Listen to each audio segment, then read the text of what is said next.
안녕하세요. 불교 경전인 몇법연화경에 나오는 이야기랑 또 성경의 탕자 이야기. 아마 둘 중 하나는 들어보셨을 거예요. 근데 이 두 이야기가 놀랍도록 비슷한 상황에서 시작하는데 결론은 완전히 반대 방향으로 가거든요. 한쪽은 아들이 수십 년 동안 혹독한 노동으로 자기 가치를 증명해야만 겨우 아들로 인정을 받고요. 다른 한쪽은 모든 자격을 다 잃고 완전히 빈털터리로 돌아왔는데 아무 조건 없이 막 뜨거운 환대를 받는 이야기입니다. 바로 그 지점. 그게 오늘 우리가 한번 깊게 파고들어 볼 주제입니다. 바로 자격 대 은혜. 그러니까 스스로를 증명해야만 하는 세상의 논리가 있고요. 또 자격이 전혀 없음에도 불구하고 그냥 주어지는 그 은혜의 논리가 있는 거죠. 이 두 가지 거대한 세계관이 인간의 귀향을 얼마나 다르게 그리는지 오늘 한번 제대로 비교 분석해 보겠습니다. 혹시 지금 이 순간에요, 스스로의 가치를 막 증명하려고 애쓰고 계시거나 아니면 과거의 어떤 실패를 만회하려고 고군분투하고 계신가요?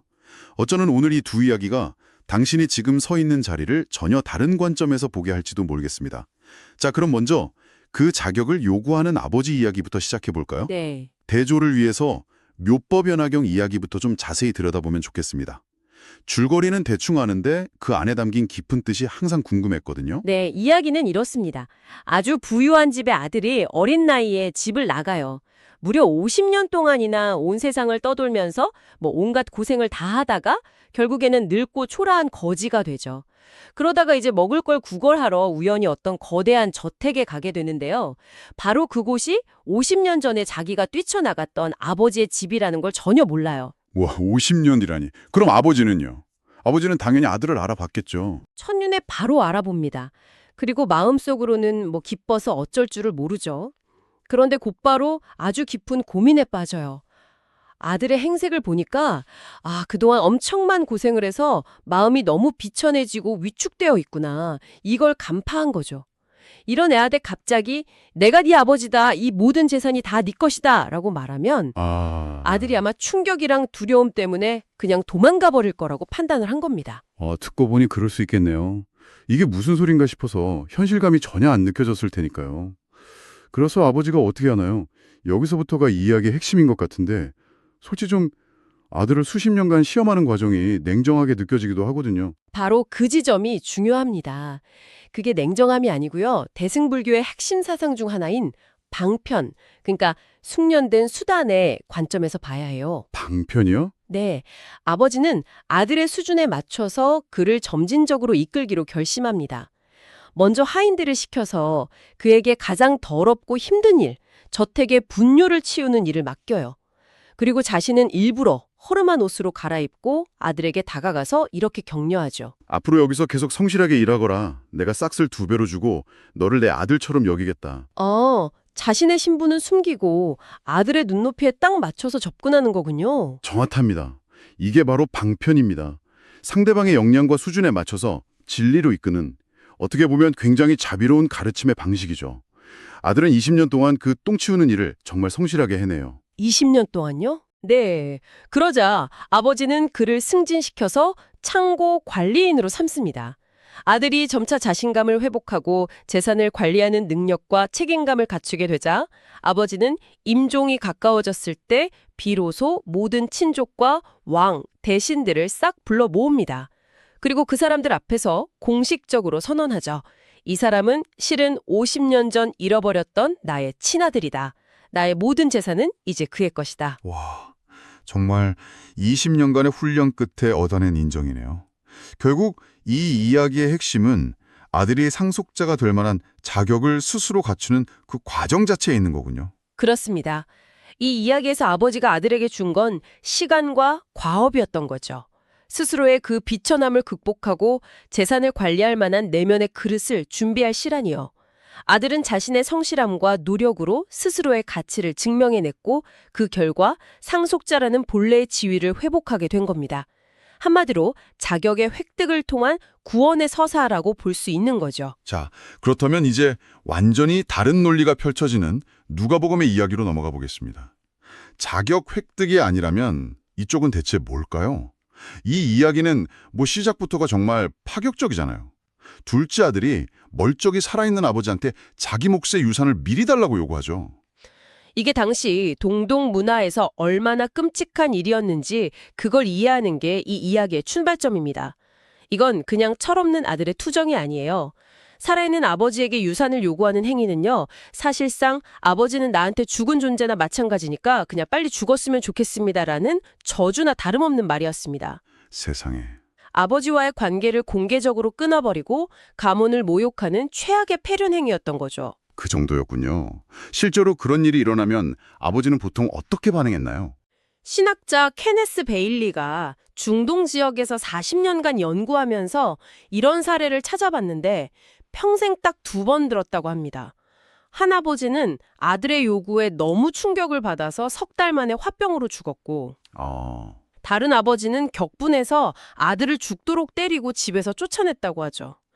율법적으로는 마을 사람들이 다 같이 돌로 쳐 죽여도 할 말이 없는 상황이에요. 가문의 명예를 더럽혔다는 이유로 명예살인의 대상이 될 수도 있었고요. 그런데 이 이야기의 아버지는 아들의 요구를 들어줍니다. 아들이 그 재산을 전부 탕진할 걸 몰랐을 리가 없을 텐데 말이죠. 저라면 절대 못 그럴 것 같은데 이건 어떻게 이해해야 할까요? 어떤 면에서는 아들의 파멸을 그냥 방관하는 무책임한 사랑처럼 보이기도 하는데요. 아주 날카로운 지적이십니다. 실제로 이게 과연 사랑인가? 아니면 방임인가? 이런 질문을 던질 수 있죠. 하지만 이야기의 맥락 속에서 이 아버지의 행동은 허용하는 자비의 극치로 해석됩니다. 아버지는 아들이 집에 갇혀서 답답해하고 분노하는 그 마음을 깊이 공감하고 있었을 거예요. 그를 힘으로 억누르는 대신에 스스로 결정하고 그 결정의 결과를 온몸으로 겪으면서 배울 기회를 주기로 결심한 거죠. 실패할 자유까지 허락한 거군요. 맞습니다. 아들의 자유의지를 존중해서 그가 실패할 자유까지 허락하는 것, 이것 자체가 율법과 가부장적인 문화를 초월하는 정말 상상하기 어려운 사랑의 표현이었습니다. 아들은 재산을 받자마자 며칠 만에 모든 걸 팔아치우고 먼 나라로 떠나죠. 이 행동은 또 어떤 결과를 낳았을까요? 이것 또한 돌이킬 수 없는 행동입니다. 조상 대대로 물려받은 토지를 포함한 재산을 그렇게 급하게 처분했다는 건 아마도 이방인들한테 헐값에 넘겼을 가능성이 높아요. 이건 조상의 유업을 저버리는 행위로 가족뿐만 아니라 공동체 전체로부터 추방될 만한 죄였죠. 당시 유대 사회에는 케차차라는 공개적인 절연 의식이 있었습니다. 케차차 의식이요? 그건 좀 생소한데요? 네, 마을 사람이 조상의 땅을 이방인에게 팔면 친족들이 마을 광장에서 사람들 앞에 견과류가 든 항아리를 깨트렸어요. 그러면 아이들이 뒤따르면서 아무개가 그의 기업에서 끊어졌다 이렇게 외쳤죠. 공동체에서 완전히 단절되었음을 공적으로 선포하는 아주 끔찍한 의식입니다. 와, 이제 아들은 아버지, 가족, 공동체로부터 완전히 끊어진 문자 그대로 정말 고아가 된 셈이네요. 그렇죠. 결국 모든 걸 잃고 돼지를 치는 신세까지 됩니다. 유대인에게 돼지가 얼마나 부정한 동물인지를 생각하면 그야말로 인생의 밑바닥까지 떨어진 거네요. 맞습니다. 돼지를 치는 자는 저주를 받을지어다 라는 랍비들의 덕언이 있을 정도였으니까요. 그는 율법적으로, 사회적으로, 인간적으로 모든 정체성을 상실한 겁니다. 그 극한의 배고픔과 고립 속에서 아들은 비로소 아버지를 떠올리죠. 자, 여기서부터가 정말 흥미로운 지점이 나옵니다. 아들이 집으로 돌아가기로 결심하면서 아버지한테 할 말을 연습하잖아요. 근데 이게 과연 우리가 생각하는 그런 순수한 회개일까요? 아니면 다른 의도가 있었을까요? 그 아들의 독백을 자세히 들여다보면요. 이건 눈물 어린 회개라기보다는 생존을 위한 냉철한 계산에 가깝습니다. 계산요? 네. 그가 연습한 대사의 핵심이 뭐냐면 나를 품꾼의 하나로 보소서입니다. 당시 종에게는 여러 계층이 있었어요. 가족처럼 대우받는 종, 재산 목록에 포함된 노예, 그리고 가장 낮은 등급의 일용직 노동자인 품꾼이 있었죠. 잠깐만요. 그럼 이건 제가 잘못했으니 아들로 다시 받아주세요가 아니라 저를 직원으로 고용해주세요 라는 제안이었던 거군요. 바로 그겁니다. 품꾼을 왜 선택했을까요? 품꾼은 자유가 있어요. 계약에 얽매이지 않고 돈을 벌어서 빚을 갚으면 언제든 다시 떠날 수가 있죠. 즉, 아들의 계획은 아버지의 자비에 무조건 기대자가 아니라 내 노동력으로 빚을 갚고 내 힘으로 스스로를 구원하겠다는 것이었습니다. 그는 여전히 자기 의와 거래의 세계에 머물러 있는 거예요. 은혜를 구하는 게 아니라 비즈니스 계약을 제안하려 한 거죠. 와, 이 관점은 정말 충격적이네요. 탕자가 사실은 끝까지 자기 힘으로 서려고 했던 계산적인 인물이었다니. 그런 계획을 품고 집으로 돌아올 때 아버지는 멀리서 그를 먼저 발견하고 달려갑니다. 아버지의 이 달려감이라는 행동이 바로 은혜의 절정입니다. 당시 중동 문화에서 존경받는 가문의 어른이 긴 옷자락을 종아리까지 걷어 올리고 달리는 건 모든 체면과 위험을 내팽개치는 엄청나게 수치스러운 행동이었어요. 정말요? 네, 스스로를 마을의 웃음거리로 만드는 일이었죠. 대체 왜 그런 수치까지 감수하면서 달려갔을까요? 그냥 점잖게 기다리면 될 것을. 케네스 베일리는 그 이유를 이렇게 해석합니다. 아버지가 그토록 필사적으로 달려간 이유는 마을 사람들이 캐차차 의식을 행하면서 그에게 침뱉고 돌을 던지기 전에 자신이 먼저 아들에게 도달하기 위함이었다는 겁니다. 아, 아들이 받아야 할 모든 모욕과 비난과 수치의 화살을 아버지가 자신의 그 우스꽝스러운 질주로 자신의 몸으로 전부 막아내기 위함이었던 거죠. 와. 아들의 치욕적인 귀향길을 아버지가 자신의 수치를 통해서 은혜로운 환영의 길로 바꿔버리는 순간이네요. 바로 그 순간이죠. 아들이 준비해온 그 계산적인 변명을 늘어놓으려고 하자 아버지는 그 말을 끝까지 듣지도 않잖아요. 바로 그 지점에서 아들의 마지막 자존심과 계산이 완전히 무너져 내리는 겁니다. 아들은 아버지, 내가 하늘과 아버지께 죄를 지었사오니 여기까지는 말하지만 가장 중요했던 그 비즈니스 제안, 나를 품꾼의 하나로 보소서라는 말을 끝내 입 밖에 내지 못해요. 못했군요. 네, 아버지의 그 뜨거운 입맞춤과 포옹 앞에서 두려움에서 비롯된 그의 모든 거래 전략이 그냥 속절없이 녹아내린 거죠. 아들은 거래를 위한 계약서를 내밀려고 했지만 아버지는 그 대신 일방적인 회복 선언문을 외칩니다. 회복 선언문이요? 네, 종들한테 이렇게 명령하죠. 첫째, 제일 좋은 옷을 내어다가 입히라. 이건 아버지의 명예로 아들의 수치와 더러움을 덮어주는 행위입니다. 둘째, 손에 가락지를 끼우라. 이건 그냥 장신구가 아니라 가문의 권한을 위임하는 인장반지예요. 아들의 법적 지위를 완전히 회복시키는 거죠. 셋째, 발에 신을 신기라. 당시 노예는 맨발로 다녔거든요. 신발은 자유인이자 아들의 신분 그 자체를 상징합니다. 와, 아들의 품꾼으로 삼아주세요라는 제안에 대한 아버지의 대답이 한마디로 닥쳐라, 너는 내 아들이다 이거였던 셈이네요. 그렇죠. 그리고 여기서 그치지 않고 온 마을 사람들을 불러 모아서 잔치를 열어요. 아들이 가장 두려워했을 바로 그 사람들 앞에서요. 이 잔치의 공개성이 이 이야기의 활용점정입니다. 살진 송아지를 잡는다는 건요, 가족끼리 하는 조촐한 식사가 아니라 온 마을을 초대하는 대규모 공적 축제를 의미하거든요.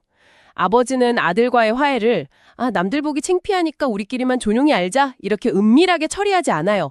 오히려 가장 공개적인 방식으로 이 탕자가 내 아들이다. 내가 다시 얻었으니 나의 기쁨에 모두 동참하라고 선포하는 겁니다. 아버지는 아들이 가장 두려워했던 바로 그 마을 사람들의 시선이라는 공포를 자신의 기쁨으로 완전히 정복하고 짓밟아 버리는 거죠. 자, 그럼 이 두 이야기를 다시 한번 나란히 놓아보죠. 하나들은 20년의 성실한 노동으로 스스로를 증명해서 상속자의 자격을 얻어냅니다. 다른 아들은 자격은커녕 마지막 순간까지 계산으로 가득 차 있었는데도 아버지가 먼저 달려와서 모든 것을 회복시켜주고요. 그래서 후자의 아버지를 단순히 탕자의 아버지가 아니라 탕부 하나님이라고 부르는 겁니다. 탕부요? 네, 탕부란 탕진하는 아버지라는 뜻이죠. 아들이 재산을 탕진한 것과는 비교할 수 없을 만큼 더 엄청나게 자신의 명예와 체면과 위엄을 아들을 위해 탕진하듯 아낌없이 내어주시는 분이라는 의미입니다. 우리가 제가 열심히 일해서 갚겠습니다 라고 거래를 시도할 때 그분은 그 말을 가로막고 너는 일꾼이 아니라 내 아들, 내 딸이다 라고 선언하시는 거죠.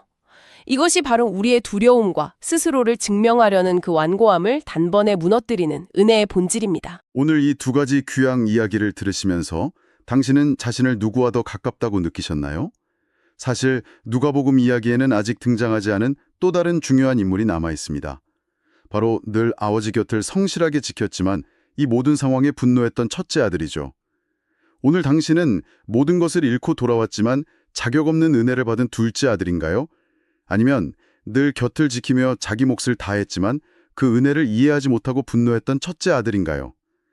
어쩌면 그 질문에 대한 당신의 답이 지금 당신이 서 있는 자리를 보여줄지도 모릅니다.